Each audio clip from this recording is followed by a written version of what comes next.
Chérif Hamouda, c'est quoi exactement? Pourquoi cette fondation et c'est quoi le but? Pourquoi cette fondation? C'est comme toutes les fondations, elle aura à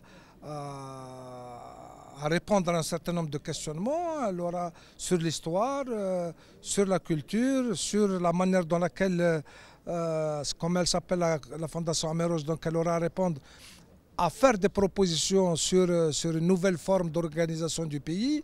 Charge à l'État après de les prendre en entier ou à moitié ou les rejeter. Mais nous serons une organisation de propositions et pour l'objectif, l'un des objectifs, l'autre objectif, j'ai constaté qu'un certain nombre de maquisards qui sont devenus vieux et qui sont en train de partir chaque jour. Et malheureusement, je le dis avec toute l'amitié que j'ai pour les anciens maquisards, quand nous étions des enfants, nous n'avons trouvé personne à nos côtés. Je sais que ces gens-là ont été les compagnons de nos parents. Donc maintenant qu'ils sont vieux, maintenant qu'ils ont besoin de nous, nous nous mettons à leur disposition, soit pour leur amener des prises en charge, soit pour les accompagner dans les hôpitaux, soit pour essayer de leur régler leurs problèmes sociaux, parce qu'ils ont été les compagnons de nos parents et c'est de notre devoir de les accompagner. Bien sûr, on pose la question, est-ce que c'est un parti politique? Non, ce n'est pas un parti politique. Je ne souhaite pas créer un parti politique.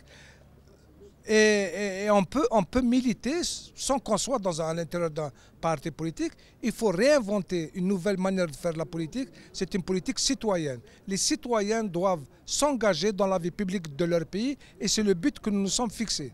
Je suis heureux d'avoir vu des gens que je n'ai pas vus depuis une dizaine d'années qui sont venus de tous les territoires nationaux, à l'image de mon ami Chérif Rahmani qui est venu du sud jusqu'à Tizouzou pour assister à cette fondation, à la naissance de cette fondation. Les défis à relever, le défi, c'est se battre pour que l'histoire de notre pays soit connue, la véritable histoire. Il faudrait qu'il n'y ait pas de malentendus ni de cacher des faits historiques.